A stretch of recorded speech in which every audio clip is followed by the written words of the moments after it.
এই যে আমাদের দেরি করে রাতে ঘুম আসে, স্ক্রিন আসক্তি, এই ডিভাইস আমাদের আরামের ঘুম কেড়ে নিছে কেন জানেন?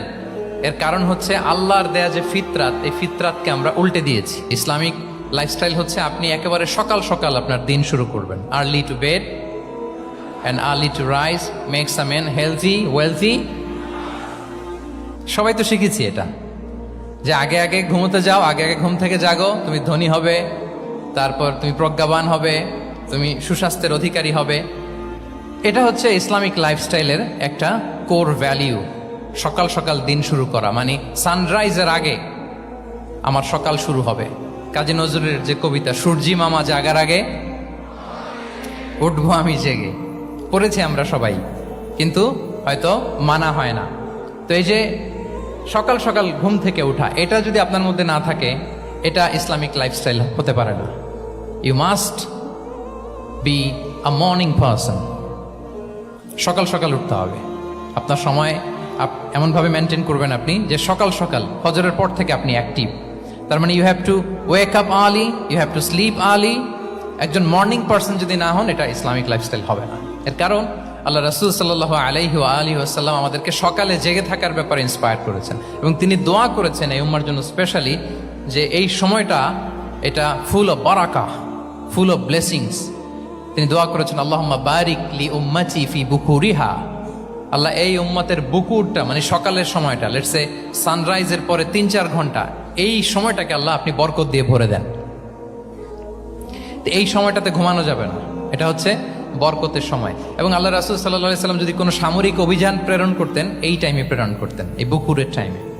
এবং সাহাবারা তাদের কোনো ট্রেড ক্যারাভ্যান, ব্যবসায়িক কাফেলা যখন সেন্ড করতেন, এই টাইমটাতে সেন্ড করতেন, কারণ এই টাইমটাতে বারাকা। তো এখন নিজের সাথে মিলিয়ে নেন যে এই টাইমটাতে আমরা কি করি। আমি জানি না আপনাদের কি অভ্যাস। আমি এসে তো শুনলাম যে জাহাঙ্গীরনগর বিশ্ববিদ্যালয়ে নাকি যতজন শিক্ষার্থী, মানে ততজনের জন্য এখানে আবাসনের ব্যবস্থা আছে। বাংলাদেশের কোনো ইউনিভার্সিটিতে নাকি এটা নাই। আলহামদুলিল্লাহ, অসাধারণ প্রিভিলেজ, এখানে অনেক সুন্দর সুযোগ। তো এখন বলেন, আপনাদের সকালের রুটিন কি? বলেন, ঘুমিয়ে থাকেন না জেগে থাকেন? হ্যাঁ, আচ্ছা, ফজরের পরে আমরা ঘুমাই কারা কারা দেখি? সর্বনাশ। আচ্ছা ঠিক আছে, হাত নামান। আচ্ছা, ফজরের পরে আমরা একটু এক্সারসাইজ করি, পড়াশোনা করতে বসি কারা কারা? মাশাআল্লাহ, আছে কিছু, ঠিক আছে, হাত নামান। এবার 2 বারের 1 বারও যারা হাত তোলেননি তারা হাত তোলেন। আপনারা কি করেন? এইটা হ্যাঁ, ডিভাইস। তো সম্মানিত সুধী মণ্ডলী, আল্লাহুম্মা বারিক লি উম্মতি ফি বুকুরিহা। আপনারা আমাকে এনেছেন ইসলামিক লাইফস্টাইল নিয়ে বলতে, তো আমাকে বলতেই হবে, ফজরের পরে ঘুমানো চলবে। প্রথমে আমরা হারামকে না বলে দিলাম, এবার আমরা না করে দিব কোনটাকে? হ্যাঁ, ফজরের পরে আজকে থেকে কোনো ঘুম চলবে। যদি আপনি চান, একটু দূরে সরাইতে হবে, যে ড্রোনগুলো একটু দূরে সরাইতে হবে।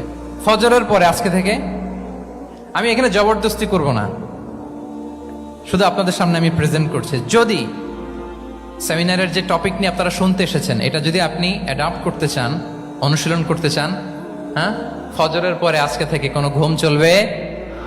এই সময়টাতে অনেক বারাকা আছে। তো কি করতে হবে? এটার জন্য আগে আগে ঘুমোতে হবে। কি বলেন? অনেকে ফজরের এই বরকতময় সময়টা তারা ঘুমাতে ঘুমাতে মিস করে। এর কারণ দেরিতে ঘুমোতে যাওয়া। আগে আগে ঘুমানোর অভ্যাস করতে হবে, কিন্তু আগে তো ঘুম আসে না, তাই না? এই যে ডিভাইস আমাদেরকে ঘুমাতে দেয় না, আমাদের শান্তির ঘুম কেড়ে নিছে এই ডিভাইস। এই ডিভাইস অ্যাডিকশন, স্ক্রিন আসক্তি, এই স্ক্রিন আসক্তি আমাদের শান্তির ঘুমকে কি করেছে? কেড়ে নিয়েছে। আল্লাহ তাআলা রাতকে বানিয়েছেন ঘুমের জন্য। ওয়াজআলনা লাইলা লিবাসা।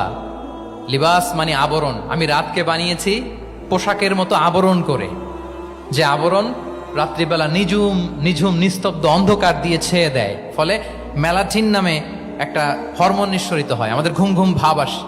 ঘুমের জন্য আল্লাহ তৈরি করেছেন রাতকে। এরপরে আল্লাহ তাআলা বললেন, ওয়াজআলনা নাহারা মাআশা। আর দিনকে বানিয়েছি আমি প্রাণ চঞ্চল করে, দিনে আমরা কাজ করব। তাহলে রাতে আগে আগে ঘুম, আর দিনের বেলা আল্লাহ তাআলা আমাদেরকে কাজ করার জন্য সৃষ্টি করেছেন, কিন্তু এই সাইকেলটাকে আমরা ঘুরাই ফেলছি। রাতে যত দেরি করে আপনি ঘুমাবেন, সকালে ঠিক তত দেরি করে আমাকে উঠতে হয়, ঠিক কিনা বলেন? তাহলে ফজরের পর বকুর পিরিয়ড অফ টাইমটাকে কাজে লাগাতে হলে রাতে আমাদেরকে আগে ঘুমাতে যেতে হবে। রাতে কি করতে হবে? আগে ঘুমোতে যেতে হবে। তাহলে 1 নম্বরে কি বললাম? কনসেপ্ট অফ হালাল এন্ড হারাম। 2 নম্বরে বললাম প্রোডাক্টিভিটি। ইসলামিক লাইফস্টাইল হচ্ছে একটা প্রোডাক্টিভ লাইফস্টাইল। এটা মেনটেন করতে হলে প্রোডাক্টিভিটির অনেক কথা। একটা কথা হচ্ছে সকাল সকাল আপনার দিন শুরু করুন। কি পারা যাবে তো ইনশাআল্লাহ? সবাই একসাথে পড়ে ইনশাআল্লাহ।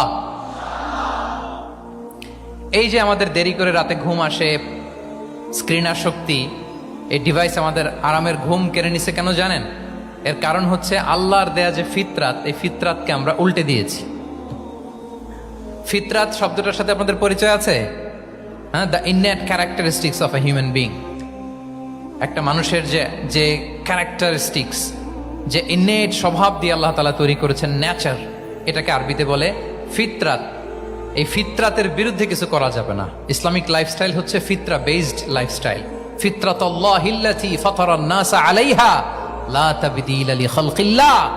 আল্লাহর প্রকৃতির অনুসরণ করো, যে প্রকৃতি দিয়ে তিনি মানুষকে সৃষ্টি করেছেন। আর আল্লাহর সৃষ্টি কাঠামোর মধ্যে কোনো পরিবর্তন, কোনো বিকৃতি নেই। সুবহানাল্লাহ বিহামদি। তা আমরা এই ফিতরাতকে চেঞ্জ করে দেওয়ার কারণে এই ঝামেলা। আমরা সবাই এই ফিতরাতের উপর জন্মেছি। কুল্লু মাউলুদিন ইউলাদু আলাল ফিতরা ফাআবাওয়াহ ইউহাউবিদানে আও ইউনাসসিরানে আও ইউমাজ্জিসানে। প্রতিটি নিউ বর্ন বেবি তারা ফিতরাতের উপর জন্মায়, মানে নবজাতক সন্তান ইসলামের উপর জন্মায়। কিন্তু বাবা মা তাকে হয় ইহুদি বানায়, নাসারা বানায়, বা অগ্নি উপাসক বানায়। তাহলে এই যে ফিতরাত, আল্লাহর দেয়া ফিতরাতকে যখন আমরা চেঞ্জ করেছি, আমাদের জীবন থেকে বারাকা উঠে গিয়েছে। ফিতরাতকে যদি আরো সহজ করে আমি আপনাদেরকে বুঝাই, তাহলে ফিতরাত হচ্ছে যা কিছু স্বাভাবিক, যা কিছু কল্যাণকর, যা কিছু ভালো, তাই ফিতরাত। আই রিপিট, সুপ্রিয় শিক্ষার্থী বন্ধুরা, ফিতরাত হচ্ছে যা কিছু স্বাভাবিক, যা কিছু ভালো, যা কিছু কল্যাণকর, তাই কি? তাই ফিতরাত। এই যে এখন আরবি কোন মাস চলছে বলেন তো? রজব। এই রজব মাসের 26 তারিখ দিবাগত রাত্রে আল্লাহ রাসূল সাল্লাল্লাহু আলাইহি ওয়াসাল্লাম ঊর্ধ্ব জগতের একটা ভিজিটে গিয়েছিলেন। আমরা জানি না সবাই? হ্যাঁ, ইসরা মেরাজের কথা আমরা জানি। সো মেরাজ রজনীতে আল্লাহ রাসূল সাল্লাল্লাহু আলাইহি ওয়া আলিহি ওয়াসাল্লাম ফিতরাত, মানে what is the essence of ফিতরা, এটা বোঝানোর জন্য হাদিসটা আমি শেয়ার করছি। মেরাজে যখন গেলেন, জিবরিল আলাইহিস সালাম ওনাকে 2টা পেয়ালা দিলেন। তিনি বললেন উচিচু বি ইনাআইন, আমাকে 2টি পেয়ালা দেয়া হলো। ফি আহাদিহিমা লাবান ওয়া ফিল আখারি খামর। এক পেয়ালায় ছিল দুধ, আরেক পেয়ালায় ছিল মদ। ফা আখাযতুল লাবান ওয়া শারিবতু। যখন 2টা অপশন দেয়া হলো, 2টা পেয়ালা, আমি দুধের পেয়ালাটা নিলাম এবং সেটা পান করলাম। তখন জিবরিল আলাইহিস সালাম বললেন আসাবতাল ফিতরা, মানে you are guided to the ফিতরা, আপনি সঠিকটাই নিয়েছেন। যেটা ফিতরা, যেটা নেওয়া উচিত, আপনি ওইটাই নিয়েছেন। তাহলে এখন আরো সহজ হবে। যদি 2টা পেয়ালা দেয়া হয়, একটা মদের পেয়ালা আর একটা দুধের পেয়ালা, তো আমরা নিব কোনটা বলেন? হ্যাঁ, তাইলেই ফিতরা হবে। তাহলে কি হবে? তাহলে যেটা স্বাভাবিক, যেটা কল্যাণকর, যেটা আমাদের জন্য ভালো, সেটা হচ্ছে ফিতরাত। তাহলে মদের পেয়ালা, দুধের পেয়ালা, কোনটা নিব? সবাই নিব তো নাকি? আমাদের রুচির যে দুর্ভিক্ষ চলতেছে, অনেকে মদের পেয়ালাই নিয়ে নিবে। আচ্ছা না একদল, তারা কি করে? ওইটা চুজ করে ফেলবে। এবার বলেন আমরা কোন পেয়ালা নিব, মদের না দুধের?